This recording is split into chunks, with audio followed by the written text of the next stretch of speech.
Hey there, subscribe to my channel, and also press this bell icon so you never miss any new updates, cause whenever we upload new video you will get a notification on your phone. You will hear a conversation between a psychiatrist in the medical center of the college and a new student. First, you have some time to look at questions 1 to 4.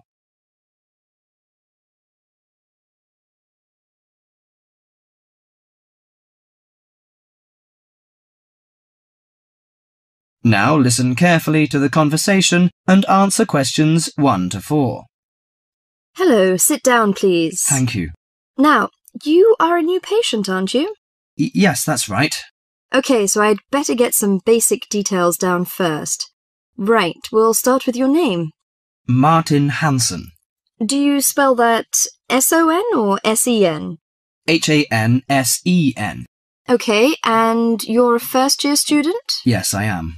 Study in? Electronics, actually. I hope you enjoy it. Thanks. And your address? 2805 Hesperian Avenue, Hayward. 2805 and Hesperian. Yes, that's Hesperian. Hayward, Hayward. And your phone number? 734-246-55. 734-264-55. No, you got the 6 and the 4 the wrong way round. It's 24655. Huh? Sorry, right. And, when were you born?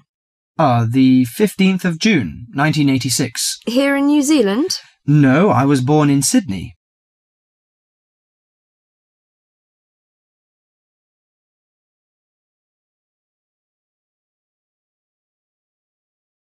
Before you hear the rest of the conversation, you have some time to look at questions 5 to 10.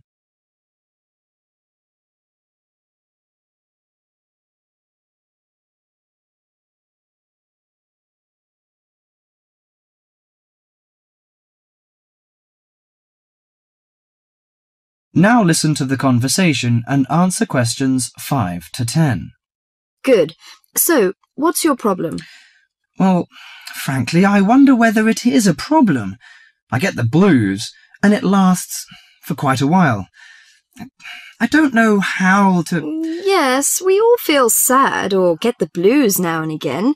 Generally, our sadness lessens in time, and with the support of friends. However, if the depression leads to difficulty in thinking and greatly disrupts your daily routine, it can be evidence of a psychiatric problem.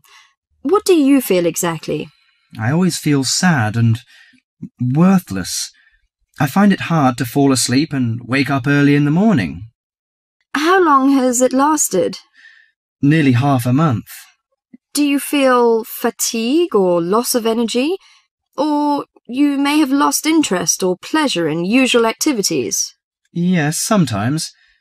At first I thought I could overcome it by myself, but I failed, and I'm so glad that you came here. It seems that you are suffering mild depression from your symptoms. Depression? Yes, I feel depressed sometimes.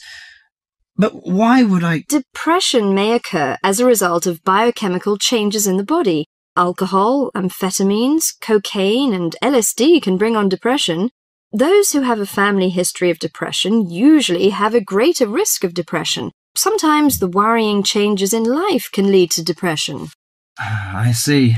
I had a really bad breakup of a love relationship. It makes me feel hopeless. Do you think I need some treatment? Yes. Antidepressant medications are often used to treat depression, if it is serious. But I don't suggest them at first because of the side effects. I suggest psychotherapy, which can give you support and help you regain control. So do I need to come here every day? No, I will arrange counselling sessions for you, which will last 12 to 20 weeks. You come here once or twice each week. The psychotherapy is directed at helping you gain insight and understanding about events in your life, which may have contributed to your depression. With growing insight, you can often learn more effective ways of coping with your feelings and changing your behaviour. What can I do to take care of myself? Well, at first you should do some physical exercises on a regular basis, at least 3 times a week. How is your food? Do you eat well? Yes, I think so. I eat at my homestay family. Good. Find a hobby or a positive recreational activity to participate in once or twice a week. I know it's difficult for you, though. When you feel it's hard to overcome the depression, come to the counselling session. Remember, ask for help if the load is too heavy to handle. Yes, I'll try. So, when will my counselling session begin? I'm going to arrange that for you. That is the end of part 1.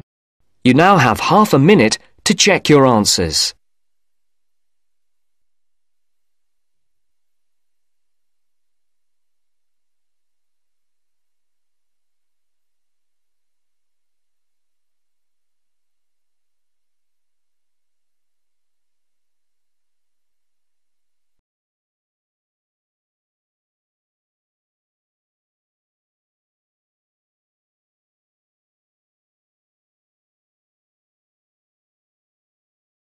Now turns to part 2.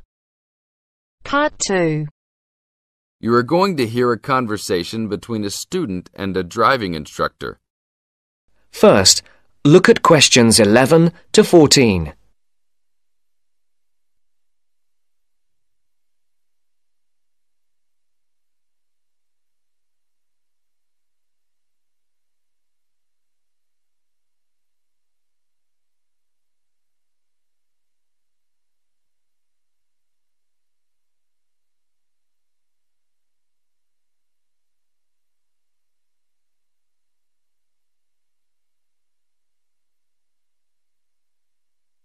Listen carefully.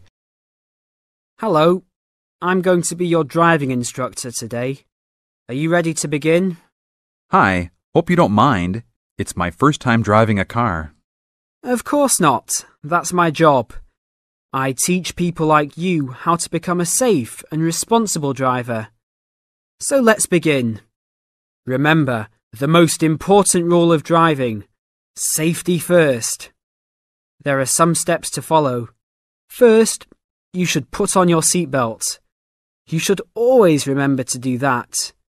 In case of an accident or emergency, having a seatbelt on is of utmost importance. Okay, I have my seatbelt on. Now what should I do? Start the car. Good. Now make sure that the steering wheel is in the proper position and that your seat is not too far or not too close to the pedals. I'm all ready to go. Should I shift into first gear? Don't forget to put the parking brake down. You don't want to drive with that up. Oh yeah, I almost forgot. If I have the parking brake on, I won't be able to accelerate. Yes, that's right. Now put the car in reverse and slowly back out of the parking space. Good. Put the car in first gear. When should I shift? Is it better to shift slowly or quickly?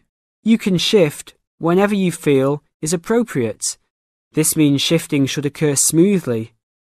Do not shift too slowly or you will stall. Shifting too fast will waste gas. Shifting is simple. Just remember to shift smoothly. To shift, you will have to push the clutch and then push the gas pedal. Before the broadcast continues, look at questions 15 to 20.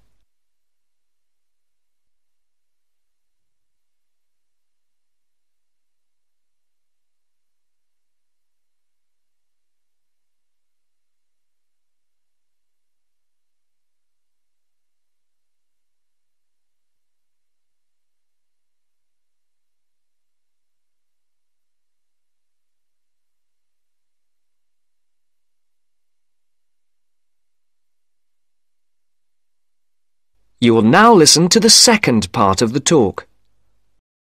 Remember, smoothly is the key to good shifting. Like this? Yes, that's good. Now keep it slow. Don't drive very fast just yet. Be sure to constantly check your mirrors for oncoming traffic. Always be aware of everything that is around you, including 3 important things. Remember these 3: people crossing the streets, other cars, and bicycles riding next to you. What should I do if I see a yellow light? Well, It's always better to brake instead of trying to run it. But if you're travelling at a speed where it's impossible to stop in time, then you should try to make it across the intersection. But remember, you should always try to stop. It's the safest way to avoid an accident. Even if I have to brake very suddenly? Yes, even if you have to brake suddenly. What about if a driver behind me is going a lot faster than I am? You should always be ready to move to a slower lane if a driver behind you is forcing you to go faster than you are comfortable with. Never try to speed up to accommodate a faster driver. You could risk an accident or a speeding ticket. It's better to let him go. That sounds like good advice. Be careful. There is a sharp turn up ahead. Remember to brake before turns. Otherwise, you might flip over if your speed is too high going into a turn. Got it. I know that I should always try to observe all traffic safety. That's right. If safety is not your first priority, it will make driving very dangerous for you and other drivers on the road. Okay, park the car here. You did a great job today for your first day. I'll see you in 3 days. Thanks so much. I will see you then.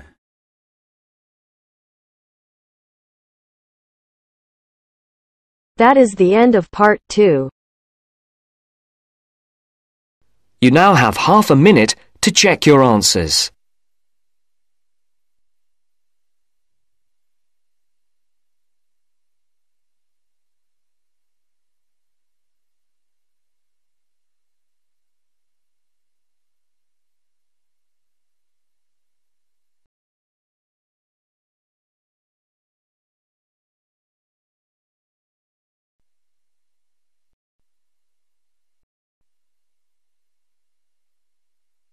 Now turns to part 3.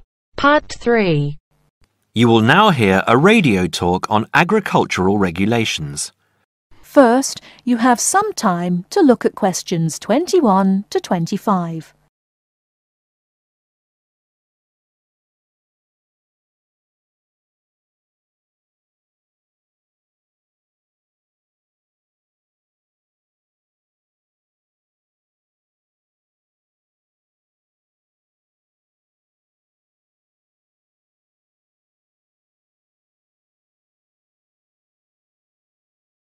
Now listen carefully and answer questions 21 to 25. Could there be clearer proof of the arrogance and indifference of those who are supposed to keep our food safe than the muzzling of John Verrill? Agriculture is a business, true, and businesses have to make money. But this shows how ministers and officials put the profits of the agriculture business before the well-being of the British people. Mr. Verrill, a pharmaceutical chemist, was appointed to represent consumers on one of the many committees that advise the government on food safety. When he tried to do his job, though, and wanted to warn ministers of a danger to children's health, he was refused permission to do so. The danger comes from hormones given to cattle in the USA and some other countries to make them grow faster. They speed up the animal's development to maturity, thus making meat production more profitable. There have, however, long been fears that the hormones have horrendous effects on the people who eat them, causing diseases as serious as cancer. Once these hormones were used on British cattle too, but over 20 years ago they were banned in Europe for being too dangerous. Indeed, so concerned is the European Union that it banned imports of hormone-fed beef years ago, much to the fury of the US government, which wants to sell it all over the world. Several years ago, the USA and Canada asked the World Trade Organization to declare the ban illegal and to punish Europe for failing to lift it. The WTO, with its long record of refusing to let environmental or safety concerns interfere with trade, agreed, imposing fines of more than $120 million a year on the EU for its refusal to back down. The British government now backs the Americans, claiming that there is no proof that hormone-fed beef does any harm. This is where Mr. Verrill comes in. He is very angry with the government, especially as their claim comes out just after a Danish study shows that growth hormones are 200 times more dangerous than was previously thought. Worried by these findings, Mr. Verrill spoke to government representatives, who did nothing. Before you hear the rest of the talk, you have some time to look at questions 26 to 30.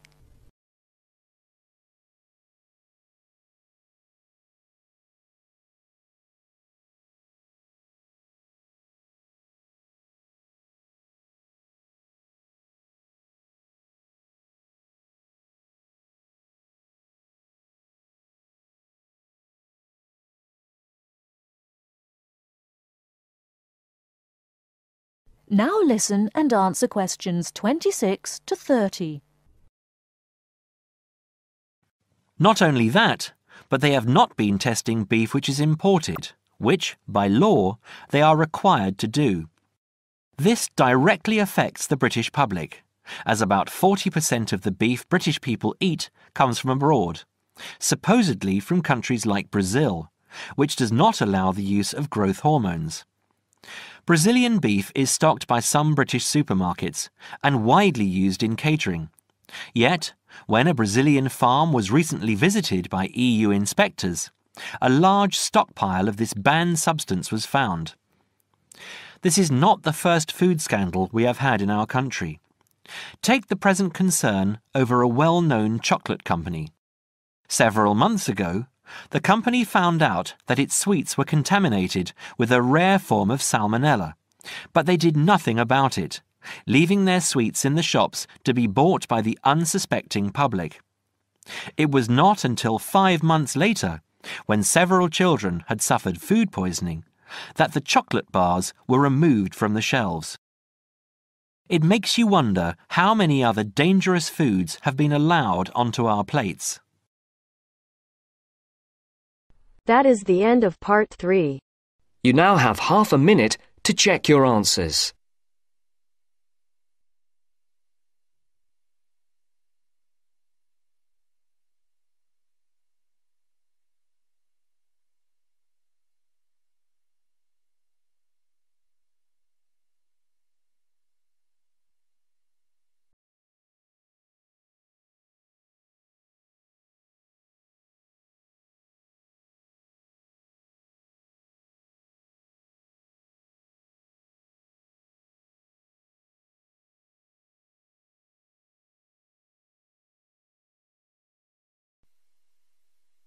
Now turns to part 4.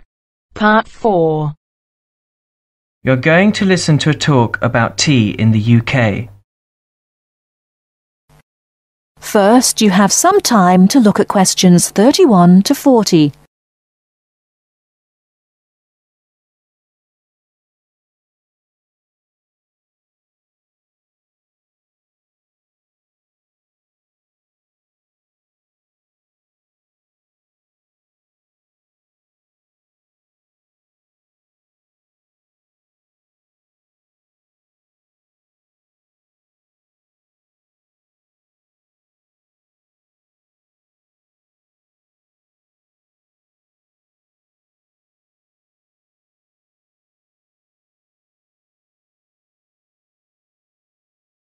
Now listen carefully and answer questions 31 to 40.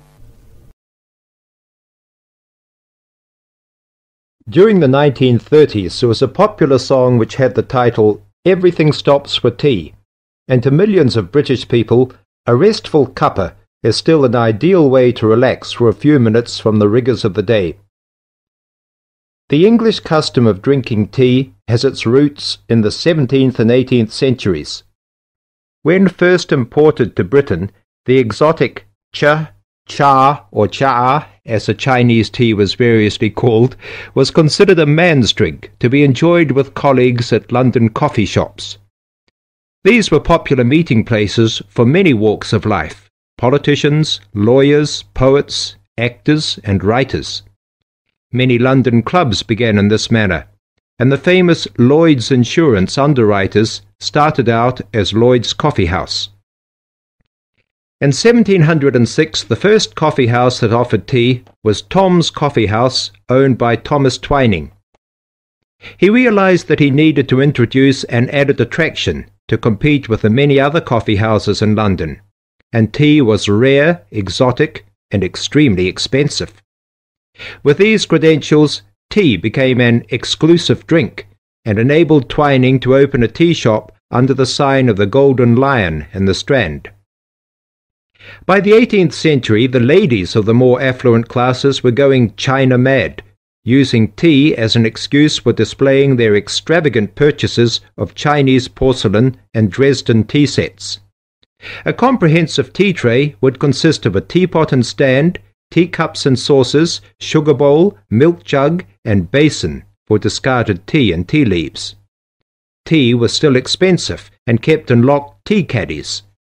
Skilled craftsmen fashioned caddies of carved inlaid woods fitted with crystal and precious metals. To ensure the servants weren't tempted by this priceless commodity, the caddy was kept locked, and only the mistress of the house held the key and prepared tea when guests came to visit. No well-brought-up young Englishwoman could consider herself socially acceptable unless she knew how to brew a proper cup of tea. As the 18th century progressed, changes in commerce and working hours resulted in the main meal of the day being taken much later in the evening. The prospect of lasting from breakfast until evening did not appeal to the Duchess of Bedford, who is usually credited with being the first to alleviate late afternoon hunger pangs by introducing a small 4 o'clock meal served with tea. With time, the light, wafer-thin toast or delicate white bread gave way to exotic fillings like tomato and egg, cucumber, chicken, or potted shrimps, followed by buttered scones, crumpets, or elegant pastries. The popularity of tea continued to spread, but it was not until 1839 that the first shipment of Assam Indian tea was landed in Britain. A healthy trade with India was soon established, and tea clippers, like the Cutty Sark, now a museum in a dry dock at Greenwich, were reaching the peak of their sailing days. In 1879, the first limited shipments of Ceylon tea began to arrive, and by 1880 this had been firmly established alongside Indian and China teas, giving the broad range of teas that are available today. There have been few changes in 3 centuries of tea trading. London is still the centre, and indeed Twining still has a shop on the site of the original Tom's Coffee House at 216 The Strand. The name Twining has been linked with tea for over 280 years. Indeed, it was Richard Twining, in his capacity as chairman of the dealers of tea, who in 1784 persuaded Prime Minister William Pitt to reduce the high tax on tea, making the beverage more accessible to the general public. That is the end of part 4. You now have half a minute to check your answers.